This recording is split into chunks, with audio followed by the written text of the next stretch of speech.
by Graham Smith. Welcome, Graham. Thank you, Lucy. Good to be here.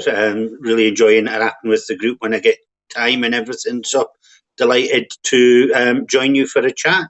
Happy to talk about all things books. Oh, we will. We've got lots of books, haven't you? Because you've written so many, Graham. We've got lots of books to talk about. And it's lovely for me to have this second chance with you because, as some people may remember, Graham was on my Cumbrian panel when we first started doing this back in May. And unfortunately, we lost him. So it's great to have Graham back and to have him all to myself tonight. So good to be back. And I've found somewhere where the internet connection, hopefully, is going to last us. Yeah, fingers crossed I don't get kicked out either. So we put the trailer video up, Graham, and we featured your book cover of Snatched from Home, which was actually your debut novel from about 5 years ago, I believe. Yeah. We're seeing a little resurgence of it, aren't we? Yes, well, because other more recent publications have superseded that series, and that particular publisher doesn't want to continue with that or many other crime books, to be honest, because it's restructured. I thought I would try and breathe a little bit of life back into this series, and I used the wonderful Ann Cater of Random Things blog tours just to run a blog tour and try and hopefully reach out to a few new readers, make people aware that I do have something of a backlist if they've started in one of my other series and not really researched it. So nothing ventured, nothing gained, but it's about bringing the book to readers' attention, and then it's up to them if they... Yeah, well, it certainly brought it to my attention, so I slapped my wrist for not having been more aware of it, Graham, so I'm truly humbly sorry. But I have started reading it. I've not finished, but I am enjoying it, and it's certainly starts with, it's got quite an explosive start to it, hasn't it? So it really grabs you from the get-go. Yeah, well, I've always been a big believer in getting the reader's attention from page one. No, chapter one, page one, line one, even. Yeah. And I remember seeing famous authors. I can't remember who. I think Val McDermid might have been on the stage at the time with someone else, some others, but I may be wrong in that. But they said that one of the best pieces of advice they got for writing was put the second chapter first. Start with the action. You can introduce your characters later. And I very much follow that all the way through. And anyone who's read a large number of my books, or, you know, even a portion, will notice that I always try and start with an inciting incident, as they call it in the trade. Yeah. You know, something just to get the reader's attention. Okay, here we are. Here's the story. Oh, what happens? Yeah, it really makes you sit up and take notice, doesn't it? And makes you want to find out what's going to go on from there. Exactly. I mean, Lee Child says that you should ask a question on the first page and answer it on the last. Which is a typically erudite way of putting it, which is Lee Child. Of course. But yeah, that's what I do. I always like to get my claws into readers, make them think, oh, I need to find out what happens here. Yeah. You know, and it can be a challenge as well. Of course. In doing that and knowing where to start the story. But that's part of the fun of being a writer, is having these challenges, finding ways to overcome them. And sometimes an idea will just come to you and you can take it weirdly from there. I mean, I got the whole plot for this book, I Know Your Secret, which is the second in the Harry Evans series, second full novel.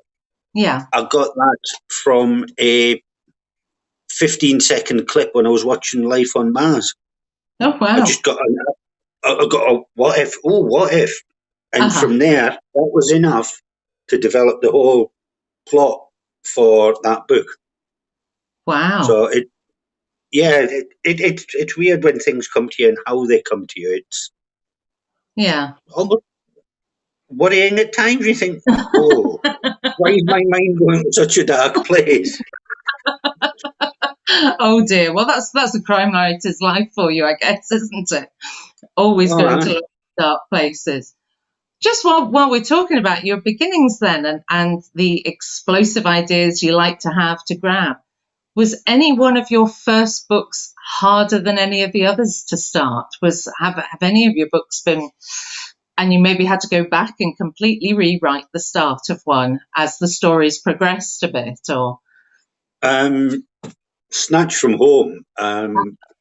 I started writing that, and I got what would be roughly a third of the way in, and I didn't know what I was doing. I was a beginner, and I was Uh-huh, making beginner mistakes. And I went on one or two courses. Stopped writing it for a long time and concentrated writing short stories where I hmm. learned the craft better. Yeah, And then I went back to the 30,000 words, hit delete and started again. But I don't view that as a waste of time. I view that as an education, yeah, quite. Well, you that's know, it. and You've got to learn and evolve as you go, haven't you? And I think it's absolutely. people can tell you things, I suppose, if you're getting people to read it and it's another point of view, but there's your own understanding as well of your own craft as you develop, isn't it, Graham? So Oh, totally, totally. And, I've got 14 books published now. I still think I'm a beginner. I'm still yeah. learning. I'm still um, refining my process. Uh-huh. Um, After a lengthy conversation with my agent, I've now moved from writing by the seat of my pants and literally making it all up as I go along, and Uh-huh. having things detailed out, plotted out in advance, so that when I Right. actually come to write the first draft, Uh-huh. I've got a skeletal framework to hang the body of the story on. And do you find You that know? so much better now? Is that easier for you now to work with, being that bit more organized? It is. There's a lot less time stopping to go outside for a smoke, and I think because I don't I don't need to puzzle over the plot points because Yeah. I've already done that. Uh-huh. It can be infuriating at times trying to put the outline together, Yeah. until you get worked out all your things. But again, when you're doing it in, shall we say, short chapters like that, just the bare bones of what happens in the chapter, Uh-huh. um, by doing that, it's much easier to have a complete overview Yeah. because I'm at a certain age where my memory doesn't work very well. And Be because of quiet, you're that, only a year older than me. prepare yourself, Lucy, prepare yourself. I'm already there. Um, but by the time you've spent maybe 3 months writing a book, by the Uh-huh. time you get to chapter 75, you can't remember what happened in chapter 3 and how Yeah. much money was stolen from the dog and duck Uh-huh. or wherever. And Yeah. you've got to keep all the notes and everything, and I've seen me forget entire threads and then have to go back and stitch them. So Uh-huh. while it's slower to get started actually writing a book by plotting it Uh-huh. out first, I find it's still quicker to write the book because there's a lot less editing that Yeah. needs to be done. Yeah. And I once had a book submitted. Yeah, we really like it, but this murder at the end, can we move that victim to chapter 1, which Uh-huh. destroyed the entire timeline? Whereas Yeah. now, still working with that editor, um, she approves the outline um, before I write it, so that all them big edits, that Yeah. instance of moving the murder from the end of the book to the start Uh-huh. doesn't happen. So that Right. took me a month to 6 weeks to sort out. Mhm. So it's better that way. Yeah. The kind of downside is it can stifle creativity in the moment. Right. Sometimes I'll find myself, right, quick email to editor, can I change this because I've had this idea and it's so much Uh-huh. better because of X, Y, Z, Mhm. you know? Yeah. And, sometimes it'd be yes, sometimes it'd be no. Sometimes I'll send that email at this time on a Friday. She won't respond to the Tuesday, and it's written and done anyway. Ah, crikey. Yeah, I can see what you mean. I can see how it might. But do you just write another draft anyway and just go for it, even if she's not there to answer the email? Or do you wait? Are you good, Graham? Do you wait for her to get back to you? Or do you just rough it out so that it's out of your head and down so it's there in case it is a yes, or use it in a future book or something? No, I just write it and cross my fingers and hope that she either doesn't notice or approves of it. I don't think that she reads a chapter and then checks the outline that she's approved. I think there's always leeway. You know, my editor Isabel's very good. You know, she's understanding. We've got a fantastic relationship where we leave each other little jokes and sarky comments in the comments when we're doing the edits. Well, you've got to have something to do on, haven't you, while you're doing edits? I would imagine. Oh, you need something to lighten the mood. Well, let's give everyone a little recap, Graham, because we've touched on Snatched from Home. But if you can just give everyone a little recap of the different series of books that you've written, including your latest new adventure. Right. Okay. Well, I'm sorry, I'm getting the books here to show. That's okay. Snatched from Home is the first full novel in the D.I. Harry Evans series, set in Cumbria and the Lake District. Harry Evans is at the end of his police career, very cleverly started this book a fortnight before he was due to retire. Really painted myself into a corner with that. But there's two more full novels in the series, two novellas and a short story collection that introduces Harry and his comrades in the Major Crimes Team. So that's my first series. Yeah, My second series is Watching the Body. It starts with Watching the Bodies. Features Jake Boulder, an ex-Scot who's working as a bouncer in a Utah bar. Boulder has a way of attracting trouble. He's a good guy, but he likes to get into a fight and he's not afraid to use his fists to solve a problem. Something of a maverick, but decent guy at heart, and really enjoyed writing this series. Incidentally, there is a price drop on this book today. It is $1.99 for Kindle in the US only. So any American people who are watching us now, you can grab it for $1.99, which is probably 3/4 of a cup of coffee. So that's a bargain. That's a bargain. There are 3 other books in the series: 100 Killer, Echoes, and Die Cold. So that's the Jake Boulder series. This is the second in the DC Beth Young series. Come Back to Cumbria and the Lake District. Police procedural again. But unlike Harry Evans, she's at the beginning of her police career and she's just starting out in the Force Major investigation team. She has the usual kind of cliched, shall we say, backstory. She was an accidental victim of a glassing in a pub when a fight broke out, but she never found out who did it and they never faced justice. So that's her own wee kind of backstory to be looking at.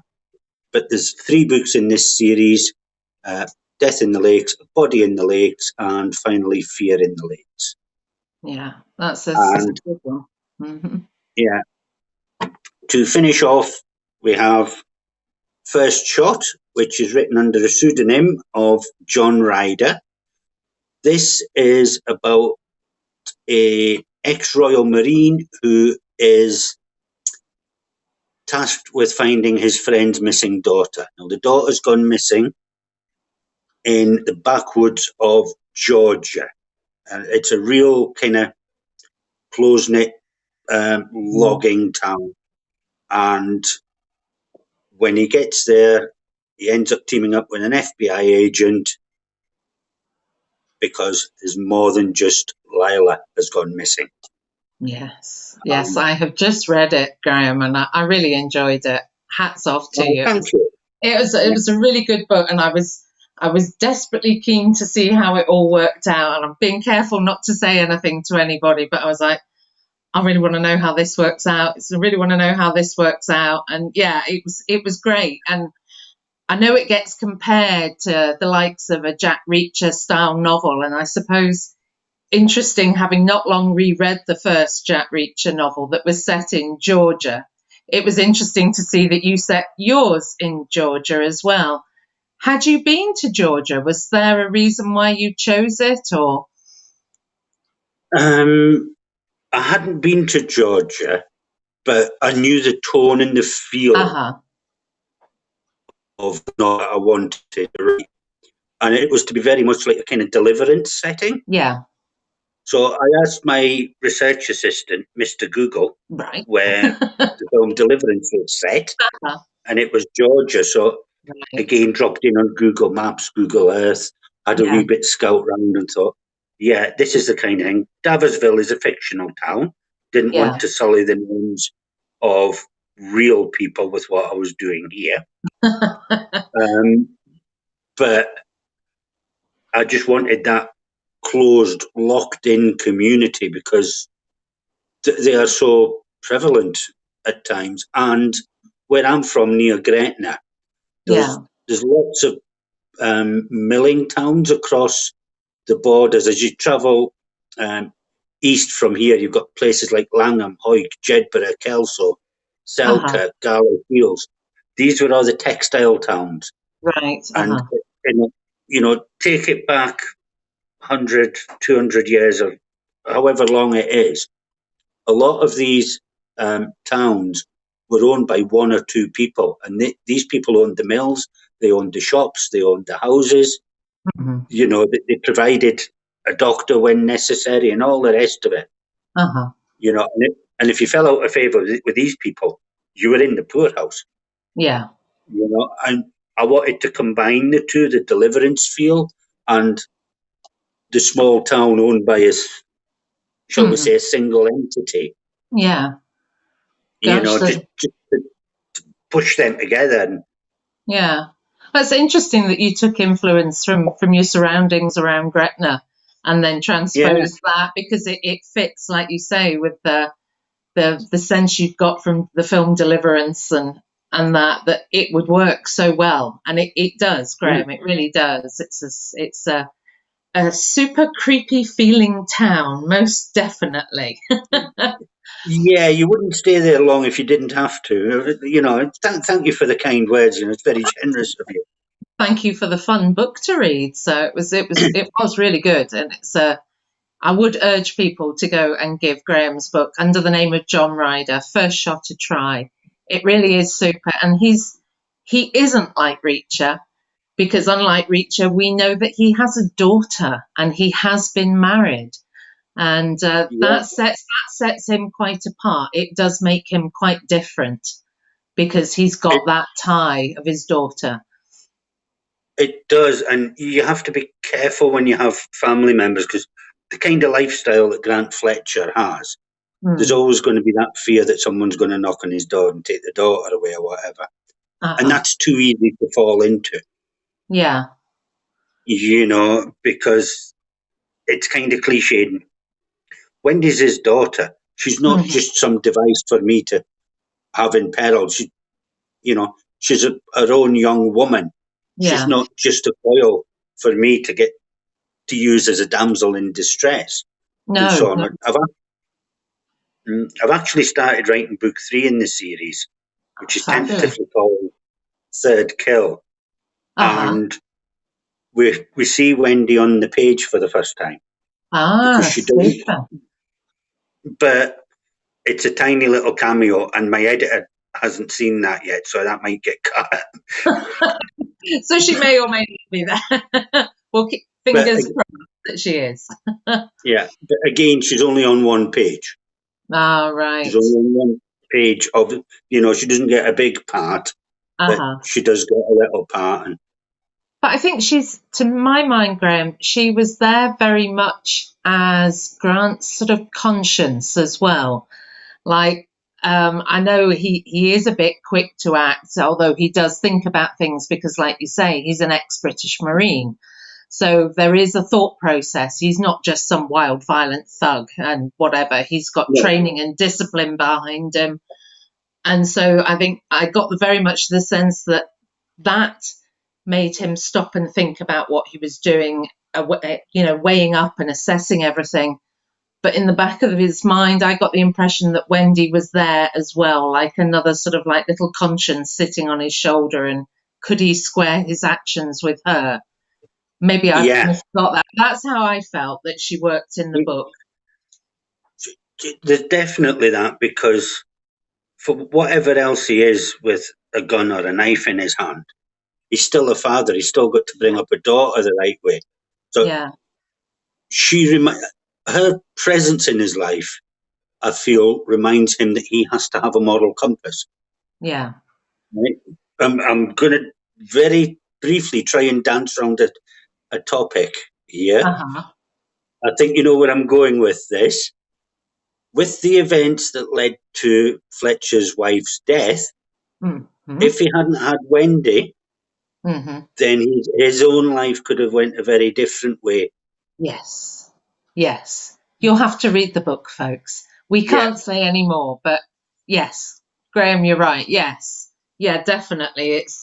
It's just puts a whole different sort of slant on his actions, because he's got his daughter, and like you say, he's got to see her grow up, and she's his responsibility. So it's going to be interesting to see. And this book only came out on the 4th of June, but the second book's coming out on the 5th of October, isn't it? That one is called Final Second.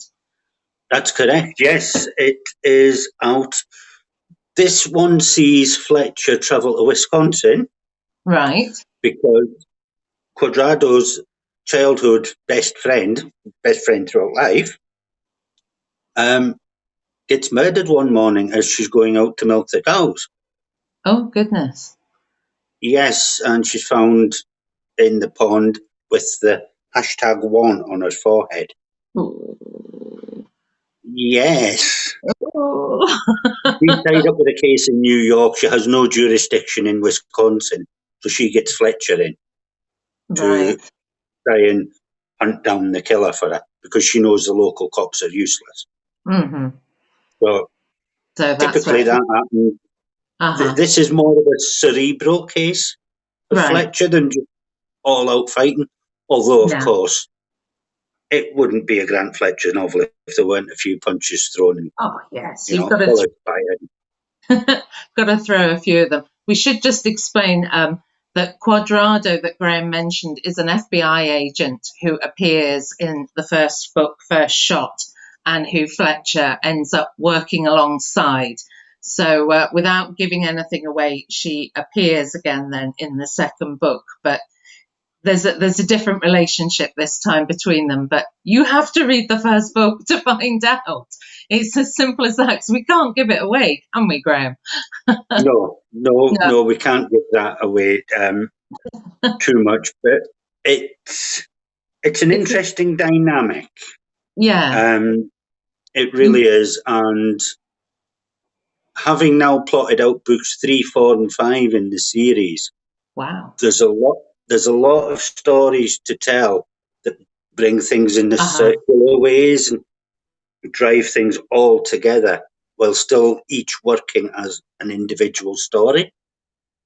So I think there's a lot. Brilliant. There's a lot of fun to be had.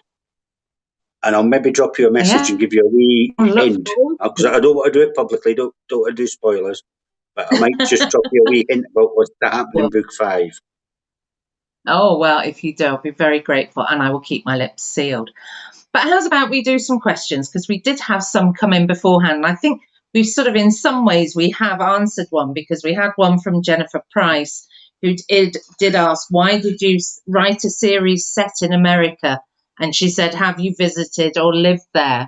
We've sort of done bits of it, but if you want to be more direct, Graham, then go for it. Why America? instead of cutting? There's a man running around with a gun and killing people is very much more an American-based story. There's not a lot of that happens in the UK. It's not as believable. Mm-hmm. There's far more CCTV, all the tracing, the ANP cameras and automatic number plate recognition, sorry, for those who are not familiar with the acronym. There's so much more of that. America's so vast. Yeah. You think of these kind of characters that, Grant Fletcher, Joe Hunter, Mike Jake Boulder, Jack Reacher, is it Vince Flynn? And others like that. They are, as Lee Child said, but Reacher they're almost the Wandering Night stories. Yeah. They turn up in a place, there's a problem, they fix the problem and they move on. Yes, move on to help the next person. Yeah.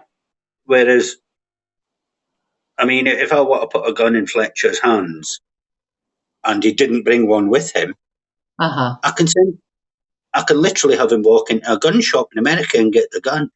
Whereas to do it in this country, you'd have to find somebody on the black market or whatever and all the rest of it. So there's so many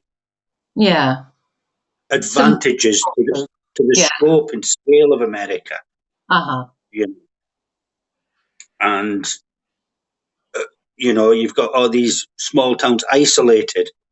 I don't think First Shot would have worked if I'd set Davisville anywhere but America to get that delivering style feel to it, And I think it very, very much needs the open road of America as well, Yeah, I think as Brits as well, we get used to hearing about weird, strange, true stories that happen in the wilds of America, somewhere very isolated. So as sort of bizarre as they are, like you say, it's an understandable setting for these strange and weird things to be able to happen so freely as well. Yeah, absolutely. And sometimes when you look back, you look into areas and, the various bits and pieces, you uncover some fantastic nuggets. Like, you can't buy alcohol on a Sunday, but you can marry your horse.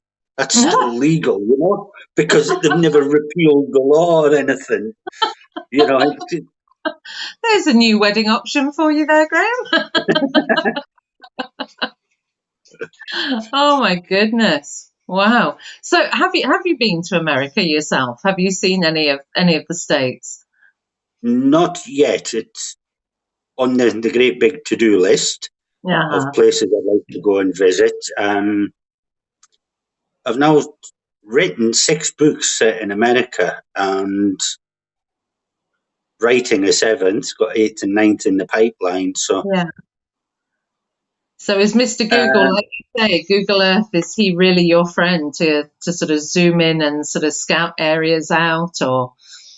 Oh, absolutely. You can take a virtual walk down the street using Google Maps.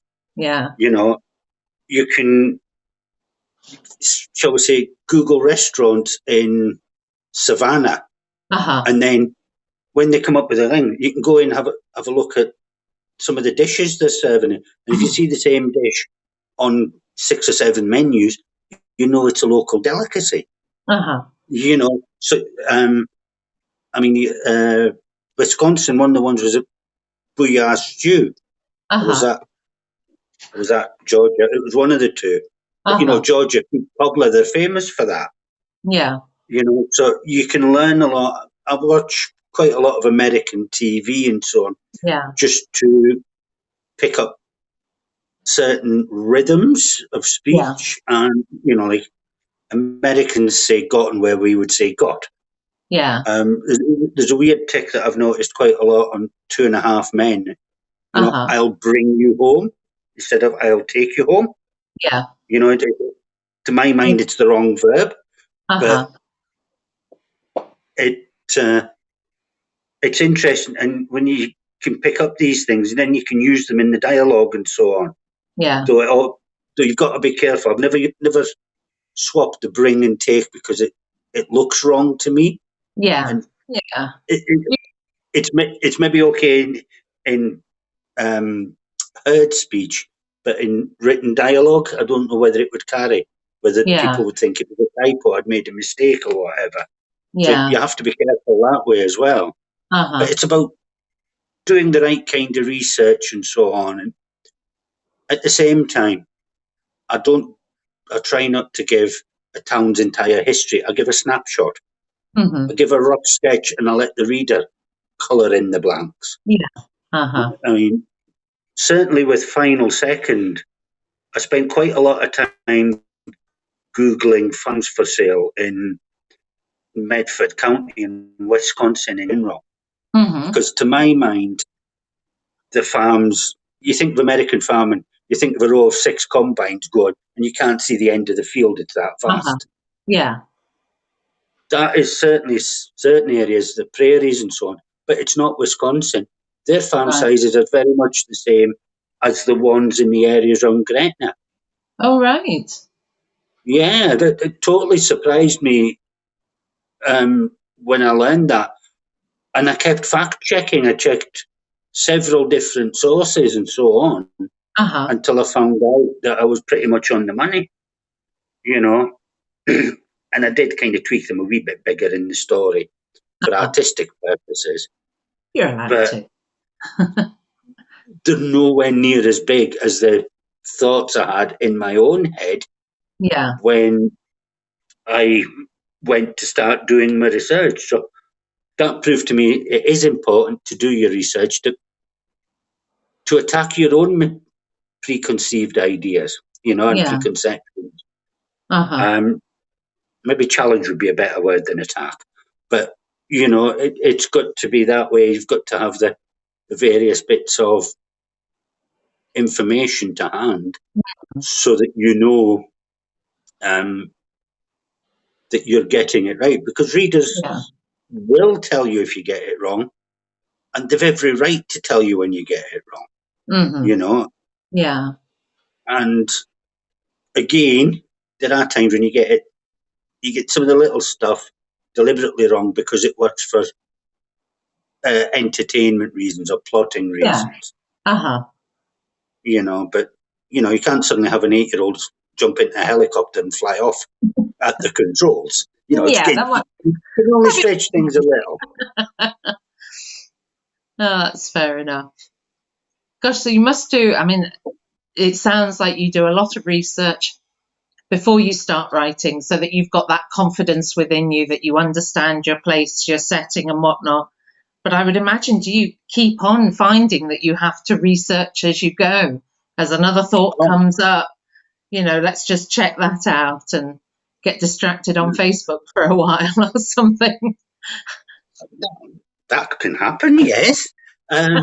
No, certainly there's elements of the book that are researched as I go. Yeah. Just simply because when you're writing a novel, unless you've got the time to do months and months of research in advance, get everything all nicely categorized and planned out to the nth degree, sometimes you don't know what you need to know until you need to know it. Yeah. As the story evolves, and that's why it's important to do things as you go, as well as getting the framework. Get the big stuff done first, and the little bits can be done afterwards. Yeah. Certainly, if the whole plot hinges upon a particular element, then you need to know that's right before you write the book. You need to done it, in a certain way. Get that fact right so that the plot will work. Otherwise, you'll get so far through, you'll research it, and the whole book could fall apart because of it. Right. Oh, goodness. Touch wood, that's not happened to me yet. Yeah, fingers crossed, fingers crossed. I'm going to do some more questions for you, Graham. Yeah. There was another, let's see, we had another question. Jennifer Price has asked a few questions. I think she wants one of your books, Graham. And she was referring to Snatched from Home, and she said that it looked like an emotional read. And she asked, what prompted you to write it? Oh, right. That was a kind of what if story as well. You know, the whole jumping off point, you know, like, what if this happened? And that's the framework to your story. Oh. And I've read several books where there's been kidnappings. I've watched films where there's been kidnappings, TV shows, etc. And it's always somebody rich who has to pay the ransom. And I thought, what if somebody who didn't have any money had to pay a ransom?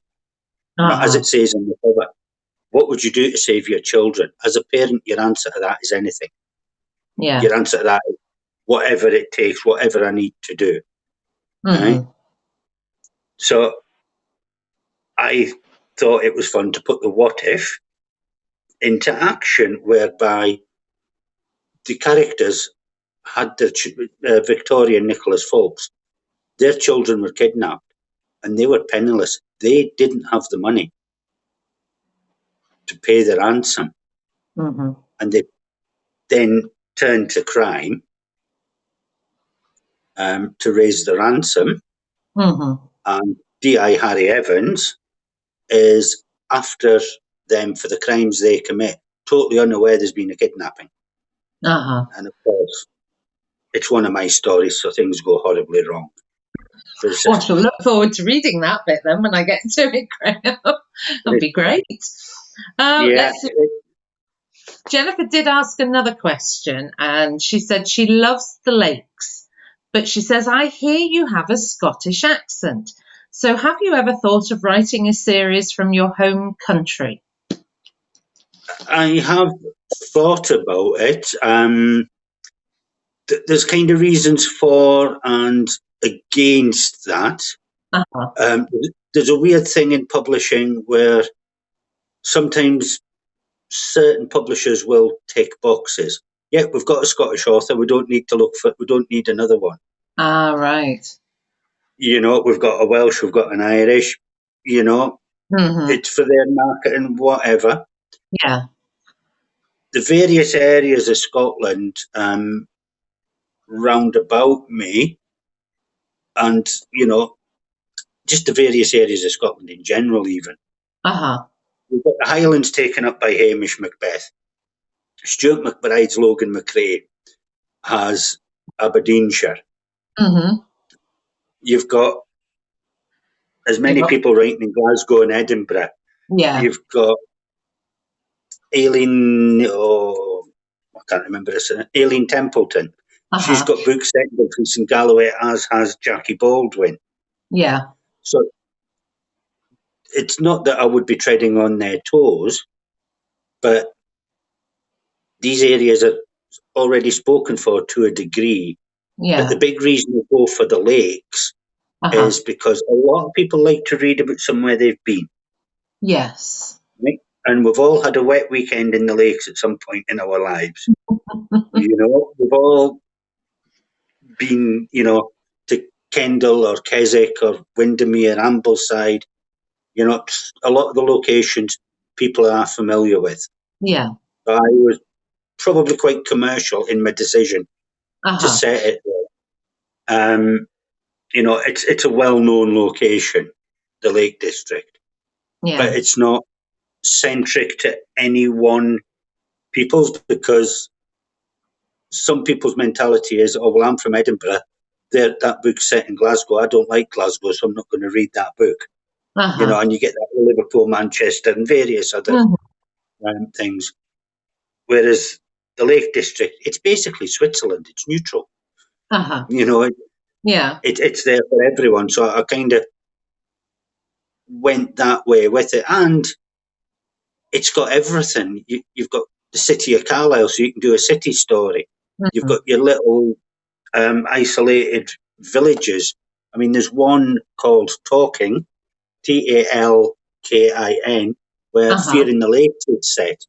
Yeah. and it's beautiful. There's maybe 50 houses there, but there's a pub, and there's a road goes through the middle of it, and then a crossroads.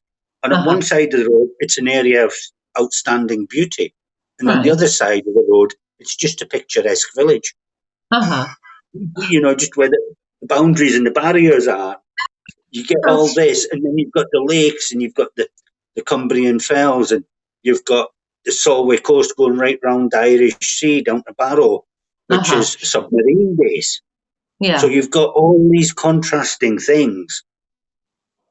So whatever kind of silly idea I can dream up, I put somewhere that will work as a setting for it in Cumbria. Yeah. Unless I introduce a lot of guns and running around killing many people. I really should say that I'm saying this, running around Cumbria shooting and killing people with respect to the literary world.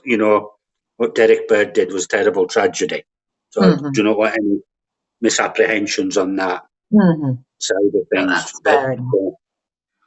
That's fair enough. Well, yes. Well, there was also Pat Adams Wright also asked about had you considered writing books in Scotland? So there you go, Pat.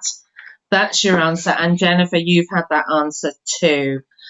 Oh, now Leslie Lloyd did ask, just going back to Snatch from Home quickly, she asked, how dark and disturbing is it? And you have said something horrible goes off. So is it really dark and disturbing, Graham? How to answer this without kidnapping, isn't giving a spoiler?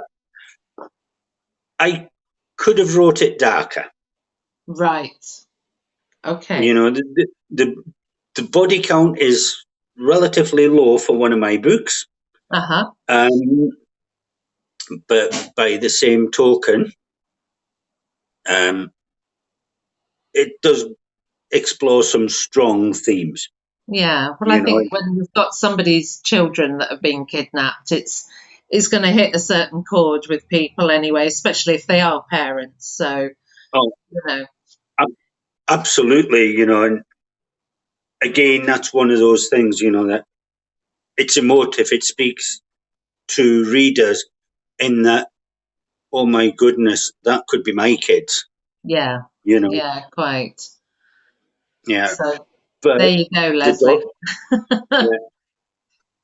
One of the first readers of Snatch for Home, before I even sent it to a publisher, he described the young girl, Samantha, as the emotional heart of the story, which I thought was very good. And I thought, oh, how did I do that? Because it was the first book I'd ever written and I was still learning. That's very honest of you. Yeah. You didn't know you'd done it, but you did. So well done, you. Well, when he pointed it out, I took credit. Why not? You're the author. You're allowed to. Yeah. Let's see. Oh, and another question from Pat Adams Wright. She asked, do you spend, Pat's an author as well, so this is very much about your writing. She has asked, do you spend more time on the beginning and the end of the book than the bit in between? No. It's hard to kind of explain this. I find now that I'm plotting, things tend to be roughly kind of equal. When I was pantsing, making it up by the seat of my pants, I would always find the middle least exciting. If you think of a 6 hexagon, right? As it opens out, you start at 0, it opens out until you're about a third of the way in, as I'm plotting out and showing the story, various threads. Then it goes straight across in the middle third, where you're following these things, and nothing, I won't say nothing major is happening, but the story moving along at a steady pace. Yeah. And then as you come into the last third, you're all finalising and you're coming back to 0 as you're closing. You open the story out, you keep it going, then you close it off. It's shall we say, a 3-act structure. I suppose, as well. Yeah, And with that, the bit in the middle is the least exciting for me, certainly when I was pantsing, because at the start you're exploring all these new ideas and you can do this, do that. And then at the end you're tying it all off, you're working towards the finale, which is always an exciting thing. It's usually a set piece fight scene for me. Yeah. And again, once you get to the end, you go quicker because you can see it. It's like a marathon and you can see the finish line. You know, you'll run the last 100 yards of a marathon quicker than any other part. Just you can stop, you can rest, you can have a few days off, and then you can come back and read it and see how many stupid mistakes you've made. You are very honest, Graham. I do appreciate your honesty about your writing. You're so nice and frank. It's great. There were a few more questions from Pat. She also asked, can you explain why you have so many publishers? Yeah. Can you? Is that tricky, Graham, that maybe we shouldn't ask about? No, it's fine. It's fine, cool. Snatch from Home and Harry Evans series is with Caffeine Nights. They pretty much discontinued all of their crime books. Right. Okay, so that was that. Bye Caffeine Night. Watching the Bodies was with Bloodhound Books, and I'd done so many of these, and the series kind of ground to a halt on us. So I didn't write any more, and by then I'd been approached by Bookouture, who wanted the Lakes series, and also we discussed and we worked out to write the Grant Fletcher series. So that was very much the reason for that. 3 different publishers, 2 different names, 1 person behind it all. That's it, Mr. Split Personality. Yes. Oh, it's brilliant. No, I must admit, before we briefly met and got interrupted by the Gremlins back in May, I had read the first book in in Beth Young series, the Lakes series, and I must admit, I will get back to her because I absolutely love Death in the Lakes, and it was more the where did you get the idea for the crimes, Graham? I'm not going to give anything away because it's in the blurb as well, but the victims are found trussed up with wings, birds' wings attached to their backs. Where do you get that idea from, young man? Probably best that I don't try and work out where that kind of darkness comes from. I think it's very relevant to the story. I think to give the answer would be a spoiler on that. But sometimes, you know, when you look at serial killers and all the rest of it, sometimes they can be quite macabre. You know, sometimes they do various stuff that's really out there. I mean, The Birdman by Mo Hayder. Have you read that? No, I haven't, unfortunately. I must be one of the people who hasn't, I'm afraid. Yeah, well, it's one where the heart is removed from the victim and a small is put in there. So the bird's wings are flapping and making it seem like the heart is still beating. Oh, God. Yeah.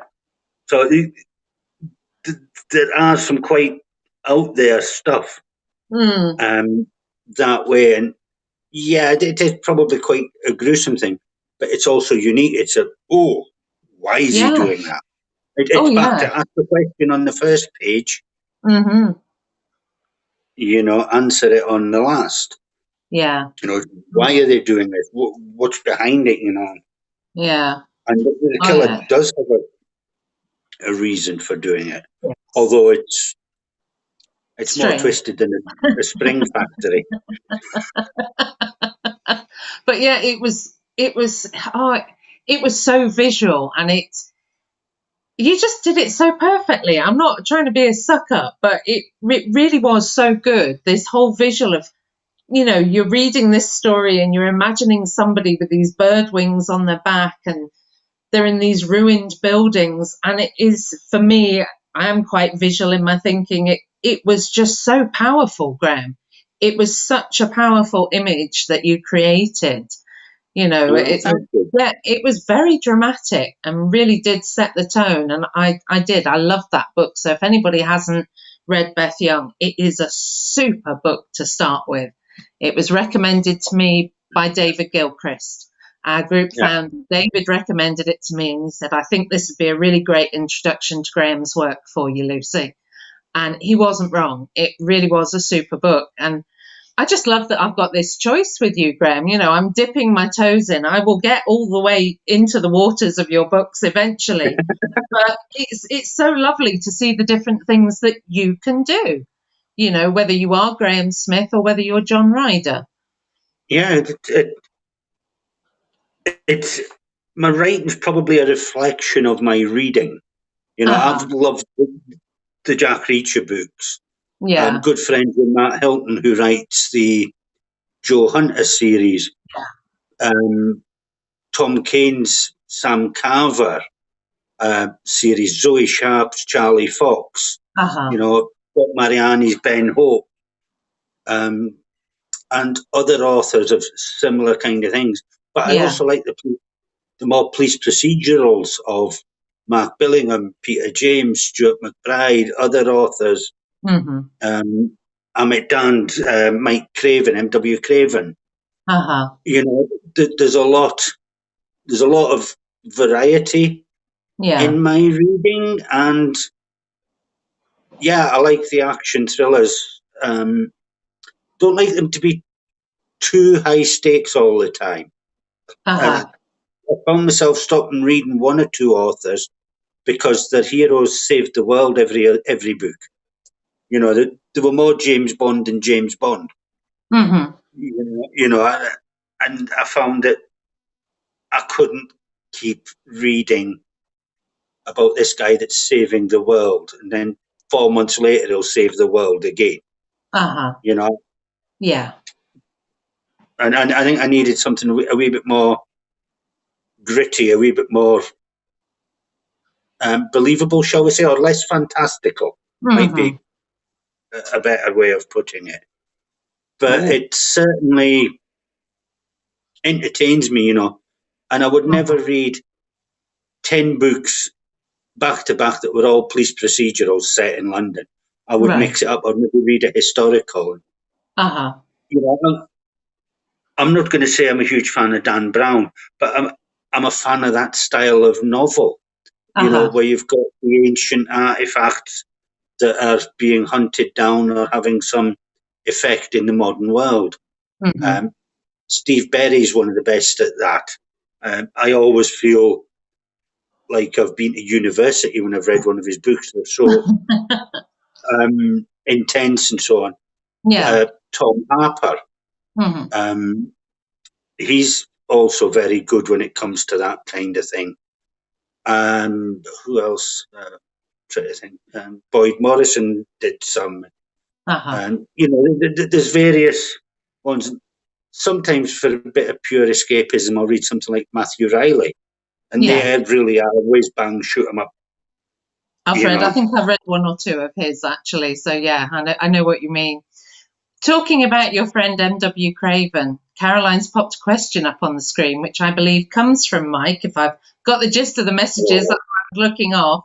And Mike has asked, which US state are you most looking forward to sending Grant Fletcher to?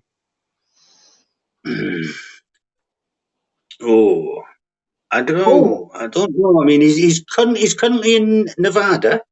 Right. Good state for some action. What stays in Nevada? What happens in Nevada stays in Nevada. Yeah. I don't know. I would quite like to get him somewhere really offbeat, somewhere where there's not a lot happening.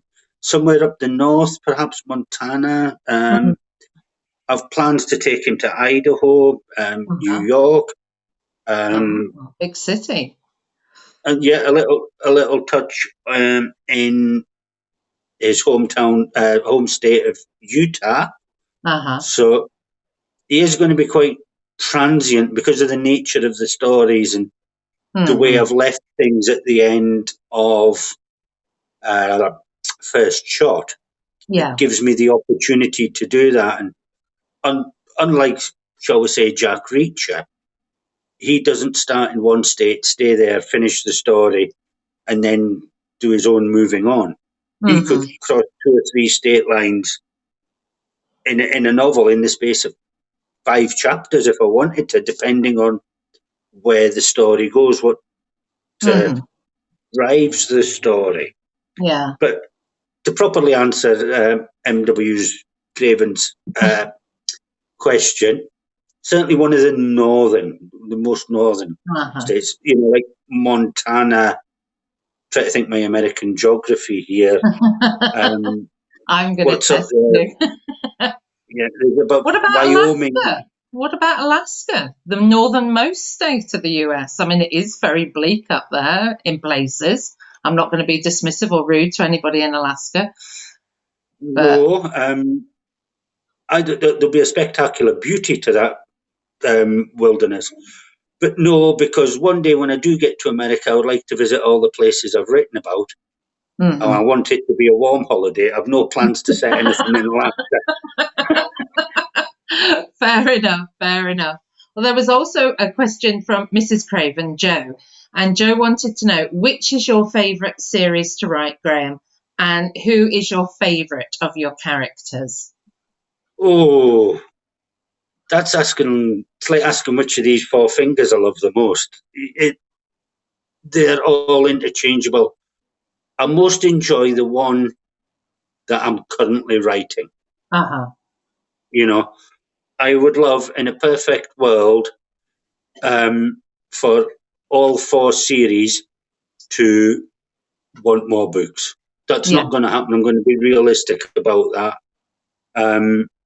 The Grant Fletcher series is the one at the moment that's working, that's attracting the readership. But I love them all equally. Harry Evans is such a fun character to write because he's not PC. Yeah. He says and does things at a whim and then sorts out the consequences later. Boulder's, and very much like Fletcher, Boulder, very much the kind of man that we all want to be, a big, rough, tough, can handle himself, can solve problems with his fists, with his brains. So they're very much like that. Beth, I love spending time in Beth. Beth's got a very, very weird mind. It works on a sideways kind of plane rather than following things, and she picks out connections. Yeah, she's great. It's very easy for me to make her look a lot cleverer than I am, because I know the answer to the problem she's trying to solve as I'm setting the problem. I couldn't solve the problems that she does, but because I set the problems, I know the answer, and I can work back and have her do that. So, it's a really, really tough one to answer. There is no winner or loser in that. They're all really. That's fair enough. They all live up here. Yeah, and they all talk to each other. Must get rather rowdy and a bit rowdy in your head at times, then, Graham, with all of those living in there. Oh yes. Well, we're about at our time. I can't believe the hour's gone, and I've kept you for the whole time, Graham. So it's been wonderful. Thank you very much. Thank you very much. I might have missed the odd question. I don't know if you'll be able to pop back onto the stream and have a look and see, and then you can pick out your winners of your 2 copies of the books that we mentioned in the trailer. So 2 lucky people. One's going to get a copy of First Shot and one's going to get a copy of Snatched from Home. And all you had to do was ask a question tonight.